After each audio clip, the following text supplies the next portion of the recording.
Oil क्या काम, कुछ काम करता भी है कि नहीं? ऑयलिंग हमें नहीं करनी है। कुछ लोग अंडा वगैरह भी बाल में लगाते हैं। हाँ ऐसे आते हैं पेशेंट आपके पास? अरे बहुत बहुत आते हैं। हाँ जी। अच्छा, तो अंडा कुछ फ़ायदा करता है बाल में लगाने से? मैं ये बोलती हूँ कि आप खा लीजिए, हम्म। वो ज़्यादा न्यूट्रिशन देगा। नींबू, अचार, कैम्फर ऑयल, पता नहीं क्या क्या। Oil and curd is what I tell my patients कि हाँ थोड़ा मॉइस्चराइज करेगा, आपके हेयर लेंथ बेटर होगा। रूट के लिए yes and no, not as much, but definitely अगर आपको डैंड्रफ है आपको उसको ट्रीट करना है। ऐसा नहीं हो सकता है कभी भी कि अगर आपको डैंड्रफ है मैं जितना वॉश करूँगा उतना बढ़ेगा। तो फिर कैसे ट्रीट करें इसको, डैंड्रफ को? क्या ये ट्रीटेबल है भी या सिर्फ मैनेज करने वाली चीज़ है? To be very frank with you, condition है, क्रॉनिक कंडीशन है। प्रॉब्लम गर्म पानी नहीं है, प्रॉब्लम है बहुत गर्म पानी, उबलता धुएंदार पानी, दैट इज द प्रॉब्लम। उसको उसमें नहाना और उसमें खड़े रहना इज द प्रॉब्लम। तो जो इतना गर्म पानी होगा वो आपका स्कैल्प का जो बैरियर है उसको तोड़ देगा, तो आप ज़्यादा प्रोन हो इन्फेक्शन के लिए। तो फंगस नहीं, बैक्टीरियल इन्फेक्शन भी बहुत कॉमन होता है। तो डेफिनेटली आप ल्यूक वार्म पानी से नहाइए, बालों को हफ्ते में 2 से 3 बार धोइए। किसी किसी का एपिसोडिक है, कभी कभी डैंड्रफ होता है, उनको बहुत बढ़ता है और बाकी साल भर ठीक रहते हैं वो। कब डॉक्टर के पास जाएं, कितना अमाउंट है, कैसे इसको आइडेंटिफाई करें कि अब डॉक्टर के पास मिलना चाहिए आपको? एक हमारी आदत भी है ना कि बाल के साथ जितना खिलवाड़ किया है हमने, किसी और ऑर्गन के साथ नहीं किया है बॉडी में। काफ़ी आई थिंक ऑर्गन्स के साथ पेशेंट्स करते हैं, बट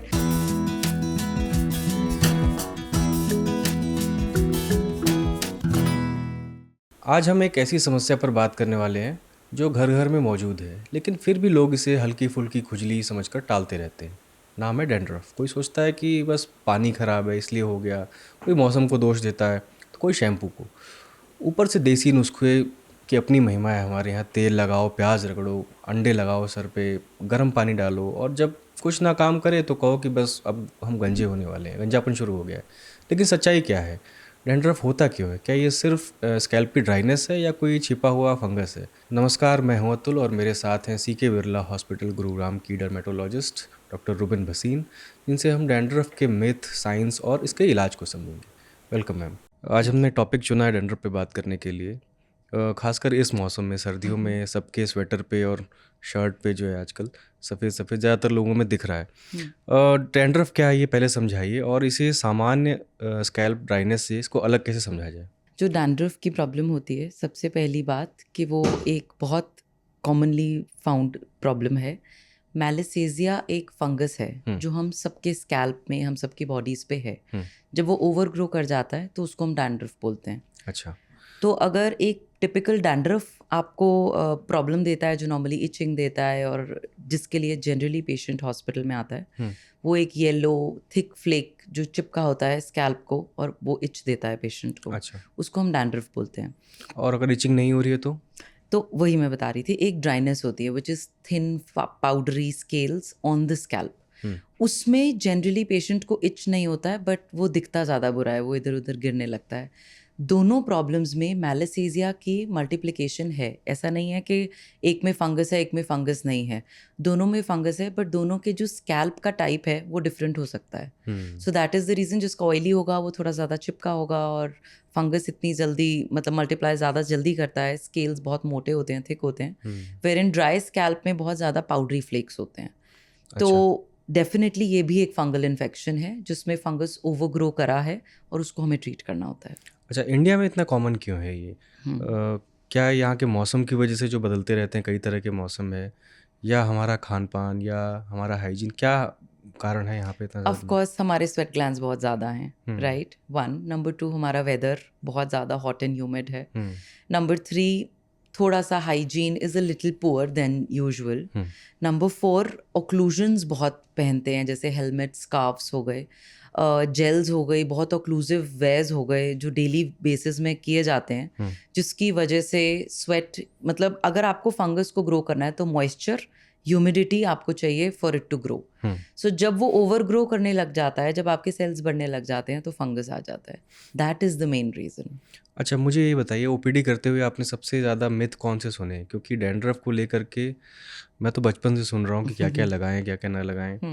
और बहुत सारे देसी नुस्खे भी हैं इसके। हाँ कुछ लोग कहते हैं कि बार बार बाल धोने से भी हो जाता है मुझे। हाँ कुछ लोग कहते हाँ। हैं शैम्पू बिल्कुल यूज़ नहीं करना चाहिए, साबुन यूज़ करना चाहिए। ऐसे कौन से मिथ हैं इसके बारे में बताना चाहें, इसके देखिए, कारण? डैंड्रफ होना नॉर्मल चीज़ नहीं है, राइट? तो आपकी स्किन की जो स्कैल्प की स्किन है उसके सेल्स बढ़ रहे हैं। हम्म। तो ज़्यादा डैंड्रफ करने से वो ज़्यादा मतलब ज़्यादा सॉरी वॉश करने से ज़्यादा डैंड्रफ होगा ऐसा तो नहीं हो सकता है। डेफिनेटली डैंड्रफ का इलाज शैम्पूज़ हैं और उसकी दवाइयाँ हैं और उसका ट्रीटमेंट है। शैम्पू आपको करना है हफ्ते में 3 बार with a gentle normal wash, normal shampoo. Medicated shampoo आपको तब करना है जब आपका स्कैल्प इन्फेक्टेड है, right? Number 2 comes home remedies. Majorly home remedies acidic remedies बताई जाती हैं। नींबू। नींबू, अचार, कैम्फर ऑयल, पता नहीं क्या क्या। Oil and curd is what I tell my patients कि हाँ थोड़ा मॉइस्चराइज करेगा, आपके हेयर लेंथ बेटर होगा। रूट के लिए yes and no, not as much, but definitely अगर आपको डैंड्रफ है आपको उसको ट्रीट करना है। ऐसा नहीं हो सकता है कभी भी कि अगर आपको डैंड्रफ है मैं जितना वॉश करूंगा उतना बढ़ेगा। जैसे कि मैंने आपको बताया अगर मैलिसेजिया है स्कैल्प पे, उसने नॉर्मली तो रहना है, बट अगर वो ओवर ग्रो कर रहा है हमको सिर्फ उसको ठीक करना है।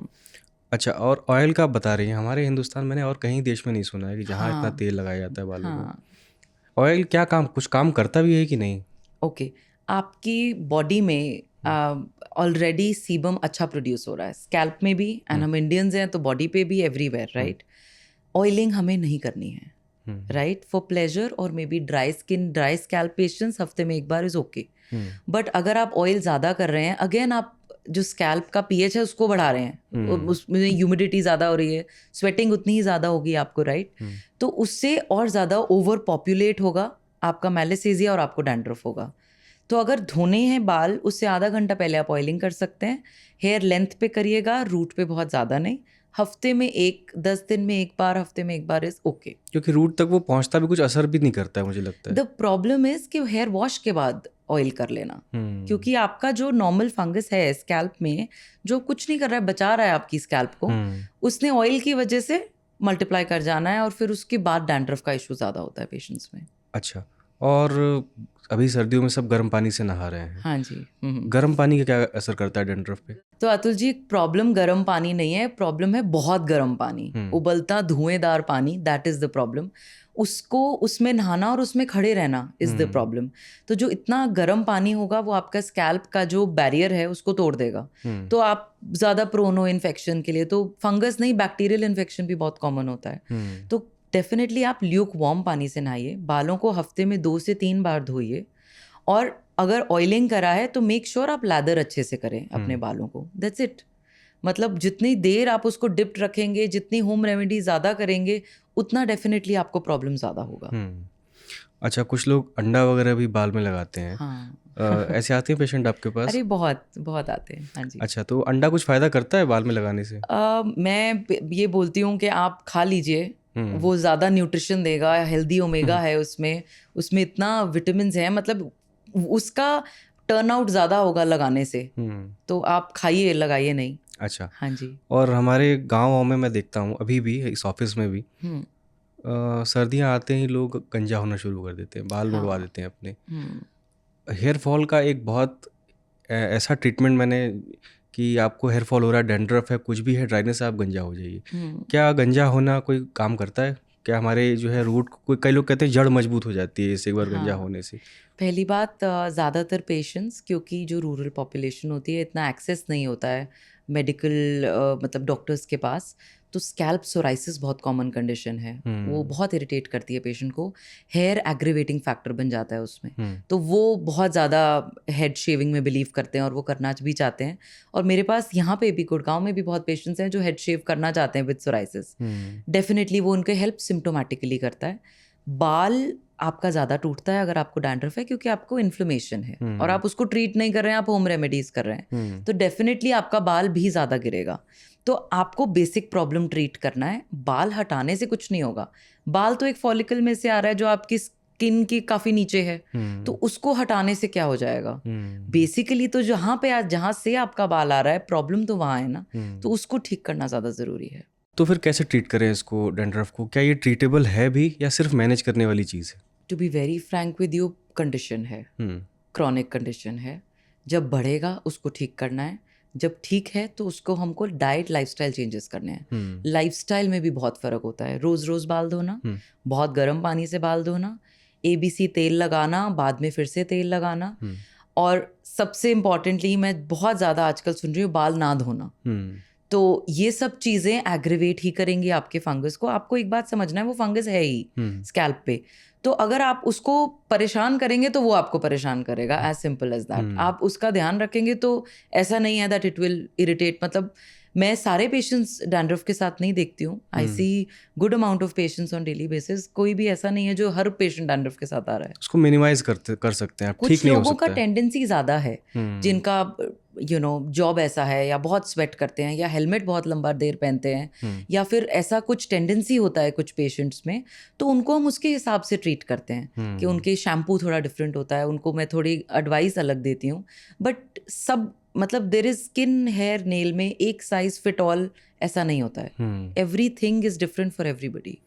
और ये आप इसको अब बता रही थी मेडिकेटेड शैम्पू के बारे में, हाँ जी। ये सतरीठा वगैरह जो शैम्पू आते हैं इसमें, ये कुछ फ़ायदा करता है बालों के लिए? मैं नॉन एलोपैथिक तो I can't comment, but definitely ketoconazole है, ZPTO है, सेलेनियम सल्फाइड है, बहुत शैम्पूज़ हैं। सोराइसिस पेशेंट में हम कोल टार शैम्पूज़ भी देते हैं, बहुत हर फ़र्क पड़ता है, बट इनके ओवर यूज़ से प्रॉब्लम होता है। तो मेरे पास हर सेकंड पेशेंट बोलता है ये ABC मैंने फार्मेसी से लिया था, इसको मैंने 2 हफ्ते से यूज़ कर रही हूँ फिर भी नहीं गया है। उसको आपको हफ्ते में 1 बार या मैक्सिमम 2 बार यूज़ क्या करना ये है। शैम्पू आप बता रहे हैं केटाकोनाजोल जो है, ये इससे ड्राइनेस भी हो सकती है आपके स्कैल्प पे अगर ओवर ओवर यूज यूज़ से, कर रहे हाँ हैं तो? जी, ओवर ऐसे यूज आते हैं से। पेशेंट आपके पास? हाँ जी, क्योंकि वो फंगस की एक्टिविटी को किल कर रहा है, राइट? तो जो आपका फंगस है वो एक नॉर्मल सीबम जो आपका निकलता है उससे एक एसिड बनाता है आपके स्कैल्प पे, जो pH अच्छा रखता है। तो अगर अब उसका फंगस बिल्कुल ही चला जाएगा वो भी प्रॉब्लम है। तो over use is definitely a problem. अच्छा, डैंड्रफ से क्या गंजापन हो सकता है कम्प्लीटली बालों में आपके? क्या आप इसको मैनेज करते रहें तो आपके बाल बचे भी रह सकते हैं? देखिए, डैंड्रफ की वजह से बाल ही नहीं गिरता है ना? जैसे कुछ पैटर्न एलोपेशियाज होते हैं उनमें पेशेंट को डैंड्रफ भी होता है। अगर आप डैंड्रफ है और उसका इलाज नहीं कर रहे हैं तो आपको बाल ज़्यादा गिरेंगे, बट जैसे डैंड्रफ ठीक होता है तो ठीक हो जाते हैं। बट जैसे हमारा स्कारिंग एलोपेशियाज हम बोलते हैं या एंड्रोजेनेटिक एलोपेशियाज बोलते हैं, वो सिर्फ डैंड्रफ की वजह से नहीं होता है। हाँ जी। और सर्दियों में क्यों बढ़ रहा है ये?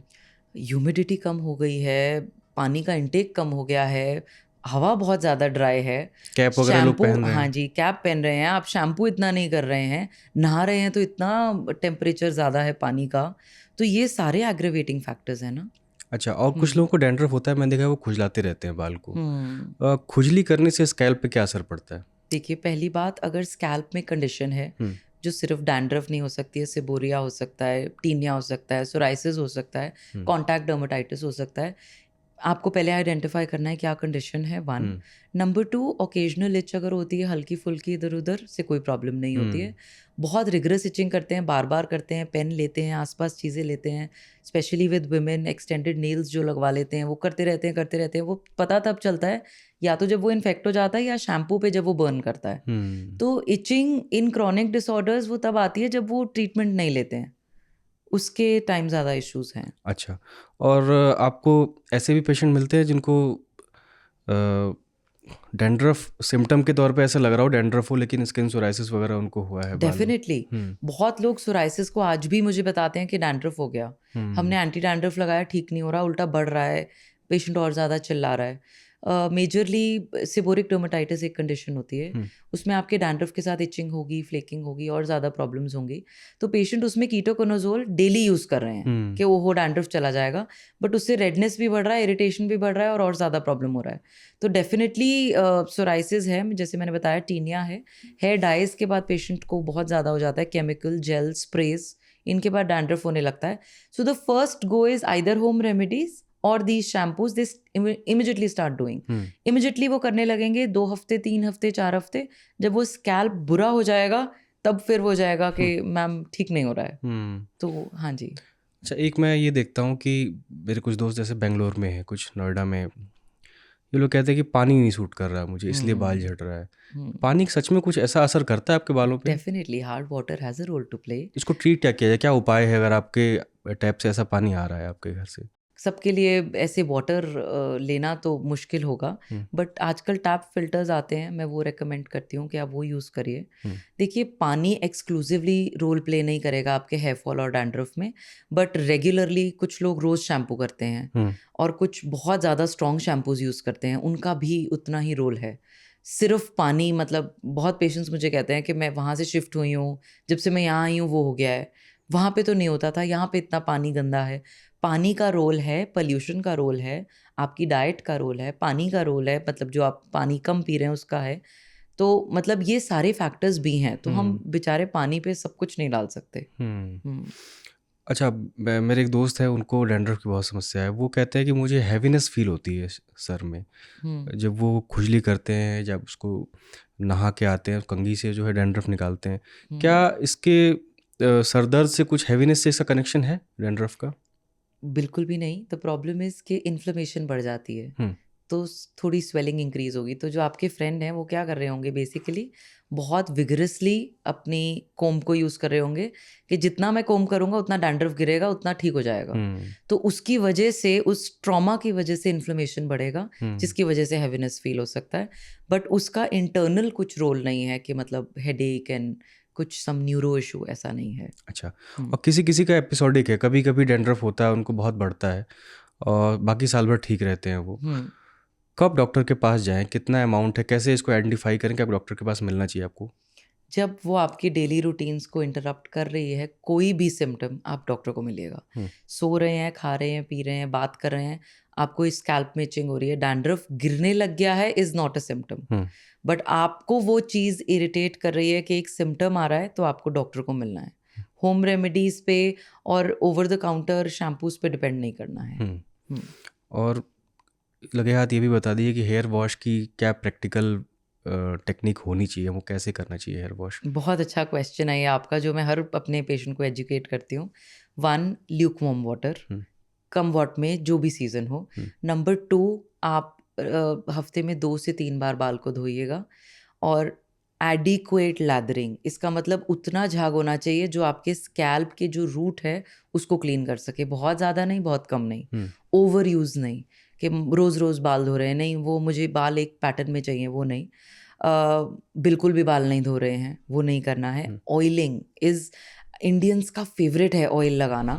तो वो मैं बिल्कुल डीमोटिवेट करती हूँ पेशेंट्स में कि नहीं, मतलब ऑयल अगर आपको बहुत मन है तो लेंथ पे लगाइएगा, रूट पे ज़्यादा नहीं लगाना है।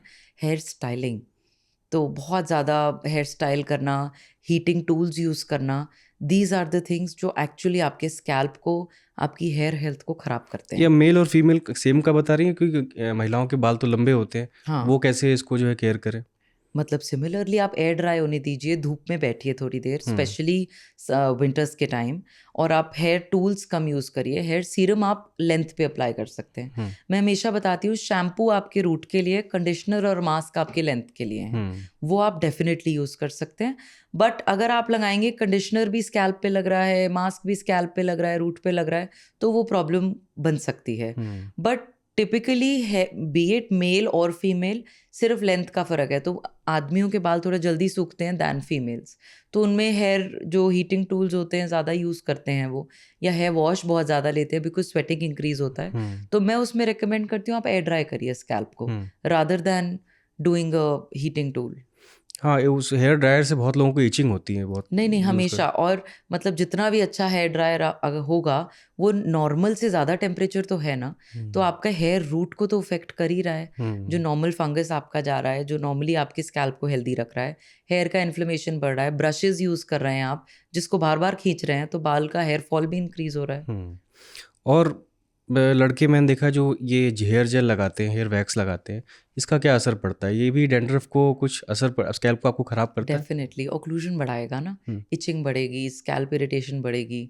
और वो सबसे पहले क्या करेंगे, वो एंटी डैंड्रफ शैम्पू यूज़ करना शुरू कर देंगे, विच इज़ नॉट रिक्वायर्ड। सिर्फ उस चीज़ को बंद करना है, क्योंकि स्वेटिंग बढ़ रहा है। जब ऑक्लूड कर दिया आपने, मतलब एक एनवायरनमेंट को स्थिर कर दिया, तो उसमें की वजह से स्वेट भी आ रहा है, ऑयल भी आ रहा है, और वो फंगस मल्टीप्लाई हो रहा है। तो वो हमारा जो प्रोडक्ट है वो यूज़ करना हमको बंद करना है। हाँ जी। और दूसरे से हो सकता है आपको डैंड्रफ, आपके दोस्त को डैंड्रफ है, आपके भाई को है, आपको, आपकी बहन को है, तो आपको हो सकता है उससे? नहीं, ऐसा नहीं होता, it's not contagious at all. क्योंकि फंगस है तो आप पे ट्रांसफ़र नहीं हो सकता है वो? नहीं, एक्चुअली ये ट्रांसफ़र ऐसे होता है कि वो ऐसा लग रहा है, मुझे भी ऐसा लगना है, तो उसके जो भी हेयर प्रोडक्ट्स हैं, हेयर रेजिमेन है, वो यूज़ होने शुरू हो सकते हैं उसकी वजह से। बट ऐसे नहीं होता है किसी और को है, क्योंकि जो फ्लेक गिर रहा है ना, वो एक डेड फ्लेक है। हुँ, तो उससे तो कैसे मतलब फंगस, नहीं, ऐसे नहीं होता है। हुँ। शैम्पू के बारे में थोड़ा बताइए कि किस तरह के शैम्पू क्या उसमें कंटेंट होना चाहिए? ब्रांड का नाम तो हम नहीं ले सकते हैं, हुँ, क्योंकि बहुत सारे मॉइस्चराइज़र शैम्पू शैम्पू है, एंटी हेयर फॉल शैम्पू है। हुँ। क्या एंटी हेयर फॉल शैम्पू कोई होता भी है, एंटी डैंड्रफ शैम्पू, या एक सिर्फ़ मार्केटिंग गिमिक है ये पूरा? नहीं, गिमिक ही है डेफ़िनेटली। हुँ, या मेडिकेटेड शैम्पू हैं या जेंटल शैम्पू हैं, जिसमें पॉलीथीन ग्लाइकॉल है या फिर कुछ भी मॉइस्चराइजिंग प्रोडक्ट्स हैं, जिसने नॉर्मल लैदर बनाना है और मॉइस्चराइज़ करना है आपके स्कैल्प को, सिर्फ़ वो यूज़ करना है आपने। Anti dandruff, anti hair fall, और वो बहुत ऐसे शैम्पूज़ आते हैं जो फूड कंस्टिट्यूएंट्स को यूज़ करते हुँ। हैं और उसको नहीं, that's not required. It is just a marketing gimmick. Ma'am, क्या कोई हार्मोनल चेंज, स्ट्रेस, नींद का कम आना, हुँ। ये ट्रिगर कर सकता है आपके डैंड्रफ को? हार्मोनल चेंज डेफिनेटली, एंड्रोजन्स हमारे जो होते हैं उसकी वजह से स्वेट का सिक्रीशन ज़्यादा होता है, तो उसकी वजह से बहुत सारी ऐसी हार्मोनल कंडीशंस हैं जिसमें पेशेंट्स को रेगुलरली डैंड्रफ रहता है हुँ, और बॉल्डनेस होनी शुरू हो जाती है because of not treating the condition. तो हाँ, हार्मोनल रोल काफ़ी ज़्यादा स्ट्रॉन्ग है। स्ट्रेस एंड लेस स्लीप का ये रोल हो सकता है कि वो इन्फ्लेमेशन आपकी बॉडी में बढ़ाएंगे। हुँ, तो अगर आपको ऑलरेडी कोई कंडीशन है, उसके फ्लेयर अप बढ़ जाएंगे। हुँ, बट ये सोचना कि मैं कल सोई नहीं थी उसकी वजह से आज डैंड्रफ हो गया, गलत है। बट क्रॉनिकली अगर कोई ऐसी किसी की लाइफस्टाइल है हुँ। तो उसकी वजह से ये हो सकता है। यस। अच्छा। आजकल छोटे बच्चों में या टीनेज बच्चों में भी बहुत ज़्यादा डैंड्रफ है। इसमें क्या रीज़न देखते हैं आप? उनकी का क्या कारण है? बच्चों में बहुत ज़्यादा मैलासेसिया की एक्टिविटी नहीं है, बट उसमें hair oil can be one reason कि बहुत ज़्यादा ओवर ऑयलिंग हो रही है, ऑयल डर्ट ग्रिट कलेक्ट करेगा तो बच्चा इरिटेट होगा, उसको सिबोरिक डर्मेटाइटिस जनरली ज़्यादा होता है। हुँ, टीनेजर्स में क्योंकि अब एंड्रोजन की एक्टिविटी आ रही है, स्वेट ज़्यादा आ रहा है, ऑयली बढ़ रहा है, तो बच्चे, पुअर हाइजीन काफ़ी होता है बच्चों का, बहुत लॉन्ग वेयर ऑफ हेलमेट होता है, कुछ काफ़ी स्पोर्ट में होते हैं या कुछ है, जेल काफ़ी यूज़ करते हैं, स्प्रेज बहुत ज़्यादा यूज़ करते हैं। तो that can be one reason जो इन अ वे ट्रिगरिंग हो गए फैक्टर्स आपके डैंड्रफ के लिए। हुँ, बट अगर कुछ ऐसे टीनेजर्स हैं जिनको समझाया जाए कि अगर एक मेडिकेटेड शैम्पू महीने में एक बार आप यूज़ करेंगे तो वो भी आपके स्कैल्प को हेल्दी ही रखेगा। तो ऐसा नहीं है इन जनरल सबको होता है, but because of the hormonal play ये चीज़ बढ़ जाती है। अच्छा, मेडिकेटेड भी शैम्पू ऐसे खुद आप जाके ओटीसी ड्रग्स जो हैं उस तरह से ले लेते हैं आप? मिल जाते हैं हाँ। आजकल तो बहुत इजीली, डेफिनेटली। अच्छा, आप ये बता रही हैं कि तेल से तेल का कोई काम नहीं है आपके बालों हम्म। में, बहुत कुछ हम्म। फ़ायदा देता नहीं है वो, शाइन के अलावा सिर्फ़। हम्म। तो ये आप सारे तेल को कह रही हैं कि जैसे कुछ कुछ तेल है कि बचपन से लोग सरसों का तेल लगाते हैं, हाँ। कुछ तेल हैं जो आंवला के तेल हैं और इनके तेल हैं, सारे हम्म। तेल बेकार हैं या कोई स्पेसिफिक आप कह रही हैं? मैं रेकमेंड पेशेंट्स को करती हूँ, अगर बहुत ज़्यादा इंक्लिनेशन है ऑयल के लिए, कोकोनट ऑयल यूज़ कर सकते हैं। हुँ, और बहुत सिंपल भाषा में उनके लिए कहती हूँ, जब कोकोनट ऑयल जमना शुरू हो जाए तो आप आलमंड ऑयल यूज़ कर लो। हुँ, बाकी सब तेल, सरसों का तेल जनरली रिकमेंडेड नहीं होता है, जब आप धूप में जाते हैं उसके साथ तो उसका स्ट्रक्चर चेंज हो जाता है, तो अगर आपकी स्किन पे है तो ज़्यादा प्रॉब्लम देता है। हुँ, स्कैल्प में वो इतनी ईजिली उतरता नहीं है, तो उसके बाद वो ज़्यादा प्रॉब्लम अट्रैक्ट करता है। ऑयल आप, अगेन मैं बता रही हूँ, बाल धोने से आधा घंटा पहले लगाइए हुँ, और उसके बाद मेक श्योर वो आप वॉश कर दें। जो बाल धोने के बाद लगाते हैं या रेगुलरली लगा के रखते हैं, दैट कॉजेज अ प्रॉब्लम। हुँ। डर्ट ग्रिट कलेक्ट करेगा, फंगस बनाएगा, डैंड्रफ देगा, इचिंग बार बार होगा, तो definitely that is a problem. हाँ, ये अब हमारे कल्चर से जा नहीं सकता है तेल, मुझे लगता है। नहीं, काफ़ी मॉडिफाई हो गया है अच्छा, डेफिनेटली। हेयर सीरम आने के बाद? Hair serum, yes, hair serum ने काफ़ी चेंज किया है, बट आजकल पेशेंट भी बहुत ज़्यादा अवेयर हो गए हैं इस चीज़ को लेके। तो ऑयलिंग वो टिपिकल जैसे हर मदर सिर से पैर तक एक बच्चे को वेल ऑयल्ड रखती थी, अब ऐसा हुँ। नहीं है। काफ़ी चेंज हो गया है ये पैटर्न। पहले तो मॉइस्चराइज़र भी नहीं थे, इसलिए भी ज़्यादा यूज़ होता था। डेफिनेटली हाँ, तो वो चीज़ का काफ़ी रोल है इस चीज़ में। हाँ। ठीक है, अंत में अगर आप कुछ और इसके मिथ बताना चाहें, अपने जो आप ओपीडी करते हो, जो आपका एक्सपीरियंस हुआ है, हम्म। कि क्या-क्या बिल्कुल यूज़ नहीं करना चाहिए? कुछ हमने बात भी की, जैसे प्याज का रस और अंडा रगड़ना और ये सब चीज़ें। और कुछ अगर आपको बताना चाहें, जो आप बहुत कॉमनली फैले हुए हैं? देखिए, एक तो हमने ऑयल डिस्कस कर लिया। ऑयल हुँ, सबसे ज़्यादा कॉमनली मैं तो ये सुनती हूँ। सेकंड इज़ होम रेमेडीज़, हुँ, सबसे ज़्यादा नींबू, शहद, अदरक, पता नहीं क्या-क्या मिला के। उसके बाद सबसे ज़्यादा contact dermatitis, irritant contact dermatitis patients को होते हैं। देन एक होता है कि एक किसी को स्कैल्प कंडीशन है, हुँ, वो रूममेट है, फ्रेंड है, सिस्टर है, तो मैंने भी वो शैम्पू यूज़ करना शुरू कर दिया और उससे मुझे प्रॉब्लम होने लग गई, या फिर उसकी प्रॉब्लम मुझे आ गई। तो that is one thing that I very commonly see कि एबीसी है प्रोडक्ट, उसने किया था या उस इन्फ्लुएंसर ने किया था, तो उसको तो नहीं हुआ, मुझे हो गया। हुँ, तो एंड सेकेंडली हेयर स्पाज और इनके क्रॉनिक मतलब काफ़ी ज़्यादा लेना, हेयर के टेम्परेचर को, हुँ, हेयर के रूट के टेम्परेचर को बहुत बढ़ाना, कुछ ऐसे ट्रीटमेंट्स लेना जो आपके हेयर के रूट को ही नहीं, आपके हेयर के लेंथ को भी डैमेज कर रहे हुँ। हैं। तो उसकी वजह से भी काफ़ी स्कैल्प कंडीशंस होती हैं। हाँ, हेयर स्पा का बहुत कल्चर बढ़ गया है आजकल तो। हेयर स्पा महीने में 3 हफ्ते से 4 हफ्ते में एक बार लेने में कोई प्रॉब्लम नहीं है। उसमें ऐसा कोई प्रोडक्ट नहीं होना चाहिए जो आपके हेयर के टाइप को चेंज करे। हुँ, वेवी है, स्ट्रेट है, कर्ली है, और उसमें कोई हीटिंग टूल यूज़ नहीं होना चाहिए। हुँ। तो ये जो एडहेसिव गम्स हैं वो भी एक काफ़ी रोल प्ले करती हैं पेशेंट के स्कैल्प के फिज़ियोलॉजिकल चेंजेस ऐसा भी कंप्लेन लोग करने के मानते हैं लिए। गर्म पानी से नहाओ, खूब गर्म पानी हो ताकि बैक्टीरिया और वो फंगल वगैरह वो मर जाएँ आप। एग्जैक्टली वही तो हो रहा है ना, हुँ। फंगस तो हमें चाहिए स्कैल्प में जो बचाए, वो मर रहा है। और इतना ज़्यादा गर्म है कि वो स्कैल्प रेड हो रहा है, इरिटेट हो रहा है, बैरियर टूट रहा है। हुँ, फिर हम ब्लेम कर रहे हैं कि वो शैम्पू को या फिर वो खाने को या अपने पड़ोसी को। बट बात वो नहीं है, बात वो है जो बहुत गर्म पानी है वो आपकी स्कैल्प की नॉर्मल फिजियोलॉजी को चेंज कर रहा है। अगर आप नॉर्मल फिजियोलॉजी चेंज, अगर पूरा दिन हाथ पानी में डुबो के रखेंगे तो प्रॉब्लम तो होगा ही ना। हुँ। It's that. बहुत लोगों को मैंने देखा है कि वो नाई की दुकान पे जा कर के वो रिमूव कराते हैं उस तरह से बिल्कुल अपना डैंड्रफ और हाँ, वो तो मुझे लगता है बिल्कुल डैमेज कर देता होगा स्कैल्प को। डेफ़िनेटली अगर आपका स्केल चिपका हुआ है आपके स्कैल्प पे, तो आपको प्लेन डैंड्रफ नहीं है, मे बी सेबोरिया है या फिर स्कैल्प सोराइसिस है। हुँ, तो स्कैल्प सोराइसिस में जैसे वो पेशेंट स्केल निकालते हैं तो पिन पॉइंट ब्लीडिंग शुरू हो जाता है।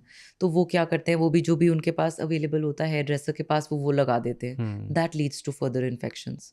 बहुत बार ऐसा होता है, मेरे पास बच्चे आते हैं जिनको फंगल इन्फेक्शन होती है, तो उसमें हल्का-फुल्का डैंड्रफ होने लगता है। तो उसमें एक बहुत टिपिकल साइन होता है हुँ, कि आधा बाल टूटा होता है। तो वो क्या करते हैं, उसके ऊपर 1-2 चीज़ें लगा देंगे। अगेन ये रस जो आप बता रहे हैं, प्याज़ का रस, ये वो, उससे कॉम्प्लिकेट ज़्यादा हो जाती है problem, rather than getting treated. तो स्कैल्प का पहले ऐसे लिया जाता था क्योंकि इतनी आई थिंक मॉडिफ़िकेशंस नहीं थी, इतनी एजुकेशन नहीं थी, इतनी अवेयरनेस नहीं थी कि उस चीज़ को हटा दो, है ना? हुँ, कुछ भी एसिड लगा लो या कुछ भी लगा लो कि वो हट जाए तो ठीक हो जाएगा। हुँ। उसकी वजह से बहुत स्कारिंग एलोपेशियाज़ हो जाते हैं कि आपके बाल पूरी तरीके से चले गए। अब दोबारा नहीं आ सकते, अब शायद ट्रांसप्लांट ही करना पड़ेगा। एक हमारी आदत भी है ना कि बाल के साथ जितना खिलवाड़ किया है हमने किसी और ऑर्गन के साथ नहीं किया है बॉडी में। नहीं, काफ़ी आई थिंक ऑर्गन्स के साथ पेशेंट्स करते अच्छा। हैं, बट बाल एक बड़ा एक्सेसरी, बाल और नाखून हुँ, एक ऐसी एक्सेसरी चीज़ है जिसमें इमीडिएट पेन नहीं है ना, हुँ, और इमीडिएट आपको कुछ पता नहीं चल रहा है उससे। स्किन में आप चूटी काटेंगे पता चलेगा, नाखून में नहीं पता चलेगा, डेड ऑर्गन है। हुँ। तो उसके साथ सभी लेते हैं, रिस्क लेते हैं और करना चाहते हैं। यस। शुक्रिया मैम आने के लिए। मुझे लगता है कि थैंक यू। डैंड्रफ से जुड़े, स्कैल्प हेल्थ से जुड़े हम एक और बातचीत आपसे करेंगे आगे स्कैल्प सोराइसिस पे, श्योर। जो कि आपसे बातचीत करके लग रहा है कि बहुत आजकल कॉमन हुआ जा रहा है, ये भी बहुत फैल रहा है तेज़ी से। हुँ। शुक्रिया आने के लिए। Thank you. Thank you.